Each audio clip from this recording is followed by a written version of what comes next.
You know, we work on a lot of amazing machines here in the garage. We've had everything from steam cars to jet bikes, but nothing carries the sheer weight of responsibility quite like a semi-truck. We're talking about 80,000 pounds rolling down the highway. When a machine that big needs to stop, it's not a suggestion, it's a command. The brakes on these rigs are the single most important safety system, period. Getting it wrong doesn't just mean a bad day.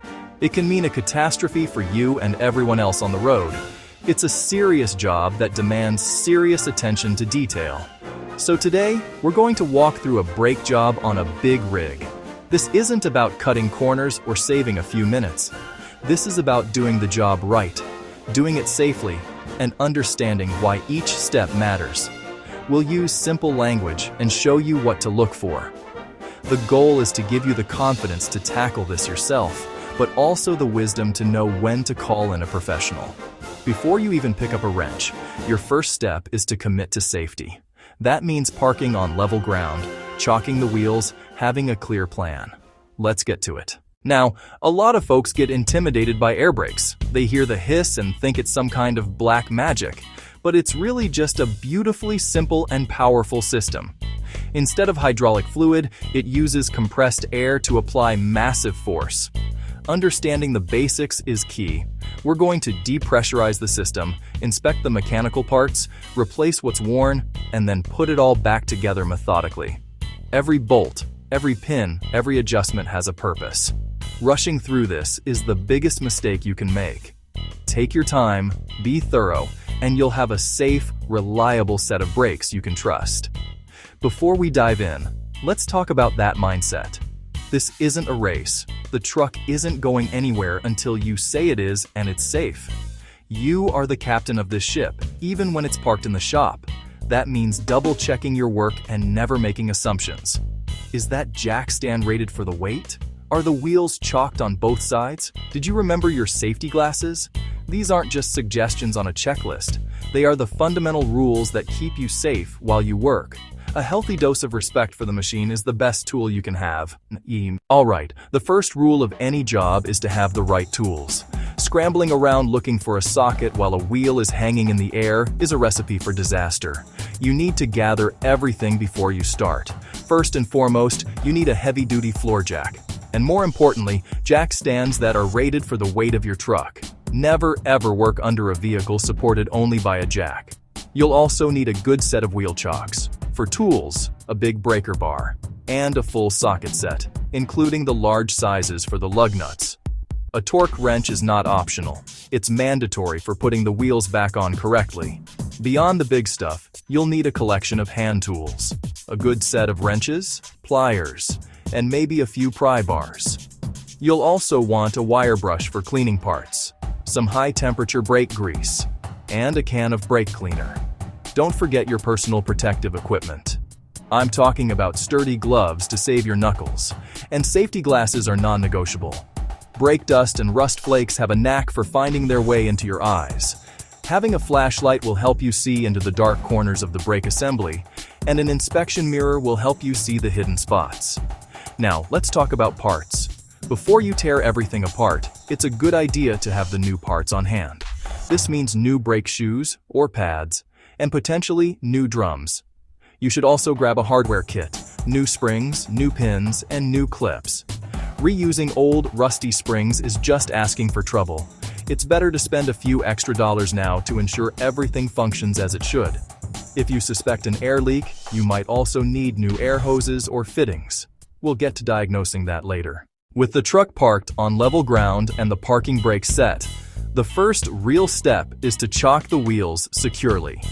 Chock a wheel on the axle you aren't working on, in front of the tire, behind the tire. This is your primary safety net. Before you lift anything, use your breaker bar to loosen the lug nuts on the wheel you'll be removing. Crack them loose. Don't unscrew completely. Doing this with the wheel in the air is unsafe. The truck's weight on the ground gives you the leverage. Next, we address the air system. Brake chambers hold a massive spring backed by air pressure.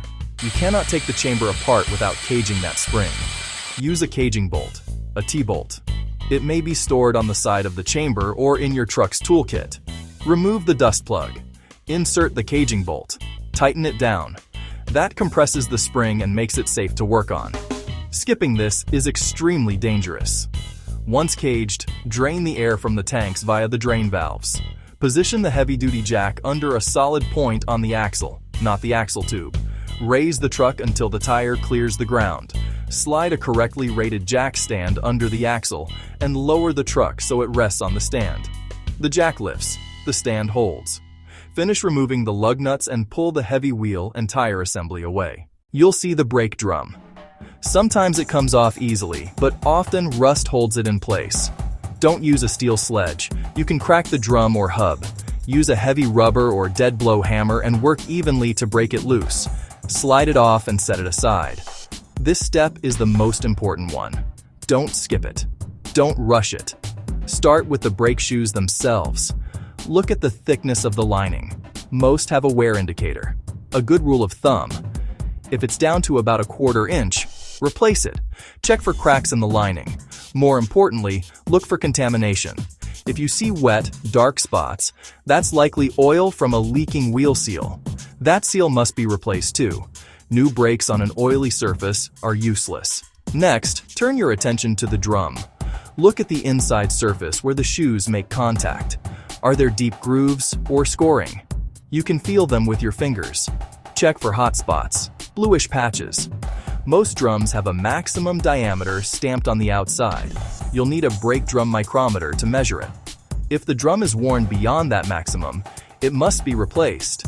Machining it further makes it too thin and prone to cracking. Don't take the risk. Now, look at all the hardware. Inspect the springs that hold the shoes in place. Are they stretched, rusted, or broken? Check the rollers on the ends of the shoes. They should roll freely.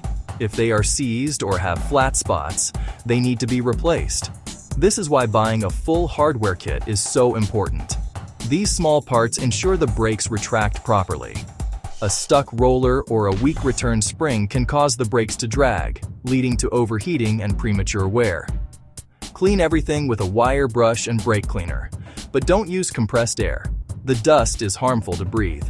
Finally, inspect the S-cam and the slack adjuster. The S-cam pushes the shoes against the drum.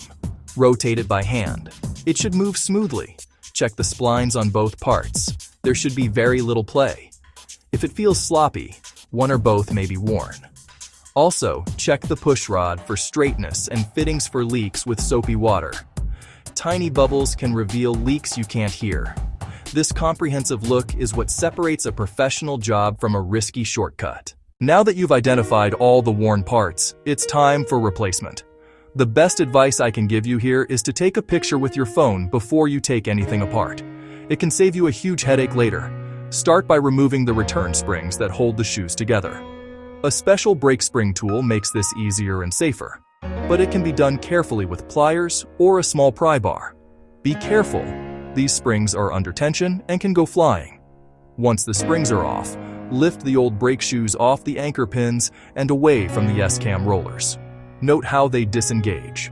Now is the time to clean the backing plate, especially the contact pads where the new shoes will rest. Apply a very small amount of high-temperature brake grease to those pads. Never on the friction surfaces. It's time to install the new shoes. Hook them onto the anchor pins and position them over the S-cam rollers. It can be a bit of a balancing act. Using your new hardware kit, install the new springs. A brake spring tool is your best friend here. It gives you the leverage to hook them safely. Double-check your photo to make sure every spring is in the correct position. An incorrectly installed spring can cause the brakes to fail or drag. If you discovered a leaking wheel seal, now is the time to replace it. Installing new brakes over a leaking seal is like throwing money away. Once the new shoes and hardware are in place, and any seal repairs done, make sure the shoes are centered, the springs are secure, and the rollers are seated correctly on the S-cam. This is your last chance to catch a mistake before the drum goes back on. Carefully slide the new or resurfaced drum over the new shoes. It might be a tight fit. Ensure it sits flush against the hub. Reinstall the wheel and tire. Thread lug nuts by hand to avoid cross-threading. Snug them in a star pattern. Final torque comes on the ground.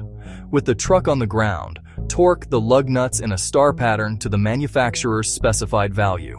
Under-tightened nuts can wobble and come off. Over-tightened nuts can stretch studs. Look up the correct spec and use it. Recheck torque after about 50 miles. With the wheel secure, adjust the brakes. For manual slack adjusters, tighten until the shoes lock the drum, then back off about a half turn until the wheel spins freely with a slight drag. Automatic slack adjusters often need several full brake applications to set themselves. Always consult your service manual for the exact procedure. Remove the caging bolt and stow it. Confirm all tank drain valves are closed. Start the engine and let the compressor build pressure, typically to 120-130 psi. Listen for new hissing and watch the gauges. Pump the brakes several times and confirm no abnormal pressure drop or audible leaks. The job isn't finished until it's been tested. With the engine running and air pressure full, perform a static test. With chocks in place, release the parking brakes and press firmly on the service brake while a helper listens and looks for leaks or unusual noises. Then, apply the parking brakes and make sure they hold firmly. Move to a safe, empty lot. Roll at about 5 miles per hour and brake gently. The pedal should feel firm, not spongy or soft. Listen for grinding, squealing, or clunks. Watch for any pull. Make a few slightly more aggressive stops from 10 to 15. The truck should stop smoothly and straight.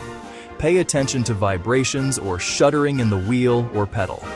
That could indicate a warped drum or improper adjustment. After a few stops, carefully feel the hub. Warm is normal. Scorching suggests a dragging brake from misadjustment or a weak return spring. If everything checks out, take a short road test. Avoid panic stops. Let the new shoes and drum mate properly. Park on level ground and do a final walk around. Check for overheating, listen for leaks, and give it one last look. Only when you're completely confident is the job truly done. Now you can roll with 80,000 pounds and know you can stop.